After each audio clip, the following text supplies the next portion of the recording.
Lu ngerasa nggak sih, sekarang tuh lagi banyak banget anak-anak muda itu yang berlomba-lomba buat buka usaha sendiri. Nggak cuma orang yang udah berumur, tapi anak muda itu semakin hari semakin kreatif banget. Nah, sebenarnya penting nggak sih buat mikirin usaha apa itu yang bagus ketika kita masih muda? Sekarang, kenapa hal ini jadi penting? Lu wondering, orang-orang kok bisa berdiri sendiri dan nggak bergantung sama orang lain?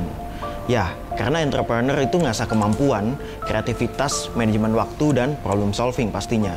Jadinya, orang-orang yang udah punya otak wirausaha dari muda itu nggak gampang goyah dan bergantung sama orang lain. Dan nggak cuma itu, seorang entrepreneur itu nggak bergantung ke lapangan pekerjaan. Lah, boro-boro bergantung. Biasanya dia juga yang ngebuka lapangan pekerjaan. In this economy masih bergantung sama lapangan pekerjaan. Kalau lu mau tahu, data pencari loker di Indonesia itu udah cukup tinggi banget untuk saat ini. Itu berada sebanyak 1.819 orang yang tercatat dari yang nyari kerja di Indonesia itu tahun 2023. Ingat, ini masih belum diupdate sama BPS. What a high number. Nah, sangat gila kan? Makanya, orang yang udah jadi entrepreneur dari usia remaja atau usia muda itu nggak perlu repot-repot bergantung sama lowongan kerja. Malah bisa jadi penyedia lowongan kerja. Nah, itu berkaitan sama alasan ketiga yang ngebuat jadi entrepreneur itu penting in this economy. Lu penasaran? Ya udah, nih gue kasih tahu nih. Dengan lu jadi entrepreneur sejak remaja, itu ngasih kontribusi ekonomi yang gede loh. Ya iyalah, dengan lu jadi entrepreneur sejak muda, lu udah ngurangin pengangguran karena lu ngebuka lowongan kerja. Gak cuma itu, lu juga berpotensi meningkatkan ekonomi negara ini. Nah, sekarang gimana sih caranya lu menumbuhkan jiwa entrepreneur sejak muda? Kayak gua nih. Sini gue kasih tahu. Yang pertama ada hal basic yang harus lu tanemin dalam hati lu yang terdalam, itu adalah lu harus punya niat, faith on yourself.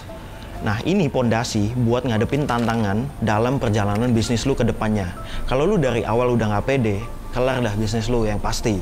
Nggak bakal bisa maju kalau lu bukan orang yang optimis. Nah, pede aja nggak cukup. Lu harus belajar dan peka sama peluang-peluang di sekitar lu yang ada saat ini. Kalau lu bingung mau mulai dari mana, nah ini banyak banget nih yang tanya sama gue nih. Gue harus mulai dari mana kayak gitu. Ini gue kasih tahu aja. Gue dulu pernah bikin cuci sepatu. Itu waktu gue ngampus. Itu di Trisakti waktu itu gue ngampus. Gue buka tempat cuci sepatu. Karena apa? Di tempat situ atau daerah situ itu belum ada yang buka tempat cuci sepatu. Kebanyakan cuma laundry baju, laundry celana ya, yang udah familiar ya banyak banget digunain gitu. Sedangkan orang ngampus itu pasti butuh sepatu, dan sepatu itu ibaratnya butuh bersih juga kan. That's why gue buka cuci sepatu, dan itu gue buka sendiri sih waktu itu. Jadi gue cuci itu tengah malam, gue cuci sendiri, gue kasih ke orang-orang dan gue anter ke beberapa kosan, gue bawa ngampus tuh sepatu. Ya intinya lu harus tahu lah gitu, di sekitar lu itu butuh apa dan yang belum ada apa. Nah, lu itu bisa solve bisnis, ibaratnya lu bisa open bisnis yang belum ada di sekitar lu. Nah, itu salah satu contohnya, dan lu nggak usah mikirin yang gede-gede banget gitu. Ikutin aja semampu lu itu seperti apa gitu. Nah, ditambah lu harus ikutan juga kelas lah, atau lu harus bisa ngasah soft skill lu, tapi hard skill lu juga harus ikut keasah. Lu juga bisa nyari koneksi di kelas atau workshop entrepreneur. Ini juga bisa mempersiapkan mental lu. Jangan cuma ikutan kelas doang, lu juga bisa belajar dari YouTube. Kayak yang lu lakuin sekarang, dengan lu nonton video gua, lu juga bisa gather information sebanyak-banyaknya. Dari content creator itu banyak banget sekarang yang udah ngebahas podcast, atau ngebahas podcast itu ngebahas tentang bisnis, ngebahas tentang on the futures itu seperti apa ke depannya. Nah, lu banyak banget lah yang lu bisa pelajarin dari beberapa podcast atau YouTube yang ada saat ini. Intinya lu gunain sosmed itu harus dengan yang baik-baik. Lu harus asah otak lu dari sosmed itu, jangan sampai sosmed itu ngendaliin otak lu itu seperti apa. Nah, selain itu lu juga harus punya mental yang kena angin ini, jangan sedikit-dikit lu tumbang gitu.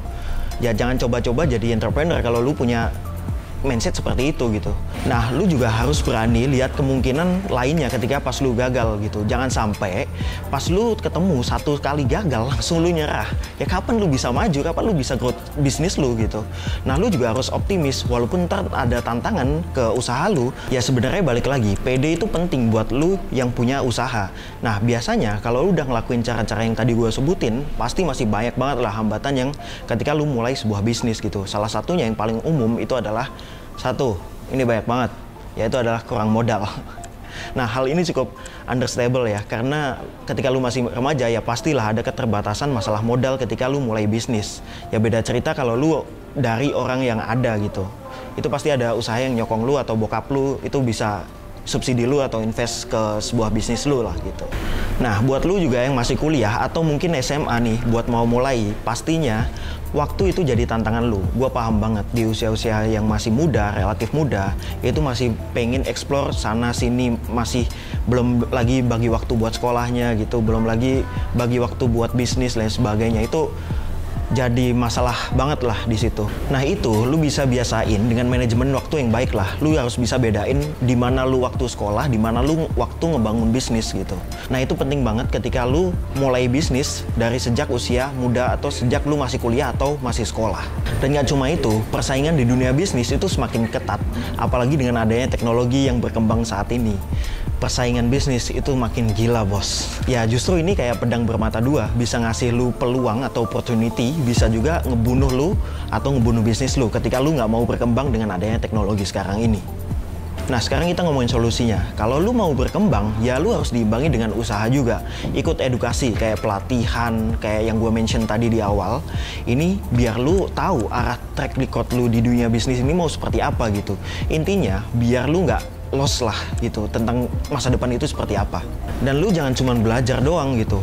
Coba kolaborasi sama beberapa komunitas, misal lu gabung sama komunitas usaha. Biar apa? Ya biar dapat informasi terbaru, dan relasi itu juga sangat penting gitu. Jadi lu bisa belajar dari pengalaman orang-orang yang ada di komunitas lu atau orang-orang yang udah pernah ngejalanin tentang bisnis lu itu.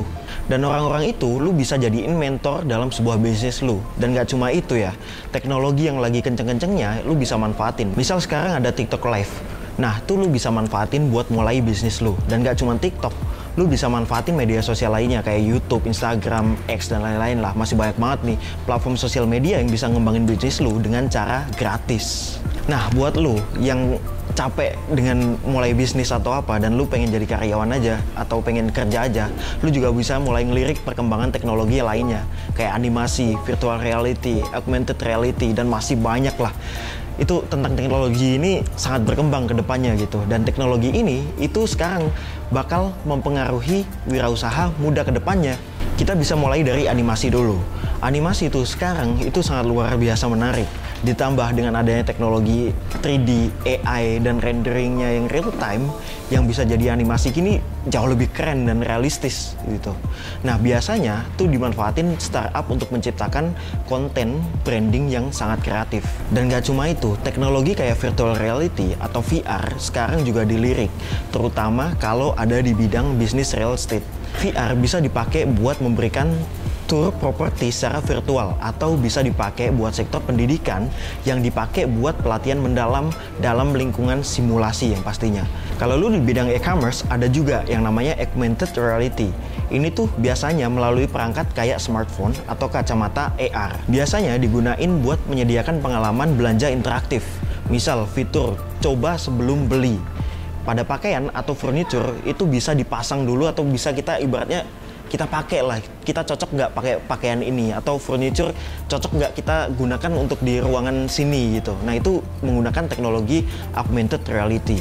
Nah, kebetulan gue sekarang lagi syuting di sekolahan SMK Raden Umar Said Kudus. Dia sangat fokus siswa dan siswinya itu untuk pengembangan di animasi baik 2D, 3D, AR, VR, game development, dan desain komunikasi visual. Dan ternyata yang cukup gua amaze itu biaya sekolahnya yang cukup relatif murah, bos.